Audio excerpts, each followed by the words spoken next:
नमस्कार मंडळी, आज आपण सुरुवात करत आहोत अष्टविनायक यात्रेला। आपली सुरुवात होणार आहे अहमदनगर येथून। मी, माझी आई व बाबा असे आम्ही तिघे आमच्या सुझुकी बर्गमॅन स्कूटीवर बसून यात्रेला सुरुवात केली। सर्वात पहिले आम्ही निघालो आहोत सिद्धटेकच्या सिद्धिविनायकाचे दर्शन घेण्यासाठी। सिद्धटेक हे गाव कर्जत तालुक्यात असून अहमदनगर जिल्ह्यात आहे। हे गाव भीमा नदीच्या काठावर वसलेले आहे। हा अनुभव आमच्यासाठी एक ॲडव्हेंचरच आहे। आम्ही श्रीगोंदा मार्गे सिद्धटेकला आलो। सिद्धिविनायक मंदिराच्या कमानीजवळ पोहोचताच आमचे स्वागत केले ते उंदीर मामांनी।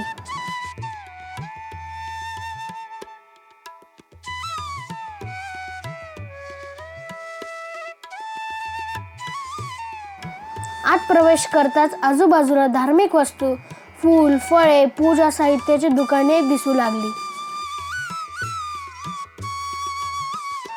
अष्टविनायकापैकी असलेल्या या गणेश मूर्तीची सोंड उजवीकडे वळलेली आहे। येथेच गणेशाने मधु व कैटभ या राक्षसांचा वध केला असे मुद्गल पुराणात वर्णन केलेले आहे। या मंदिराचा गाभारा पुण्यश्लोक अहिल्याबाई होळकर यांनी बांधला आहे।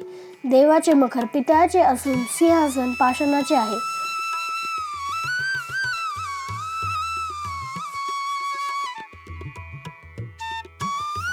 आम्ही आत जाऊन सिद्धिविनायकाचे दर्शन घेतले। दर्शन घेताच प्रवासाचा ताण कुठच्या कुठे पळून गेला।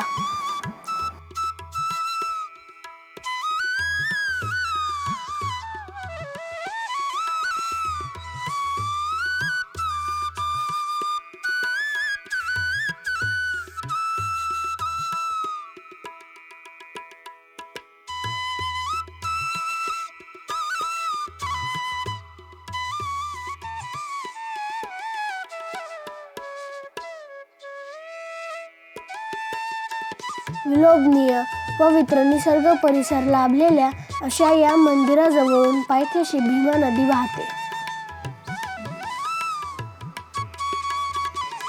शांत चित्ताने श्री गणेशाचे दर्शन घेऊन आता आपण जाणार आहोत श्री मयुरेश्वराच्या दर्शनासाठी मोरगाव येथे।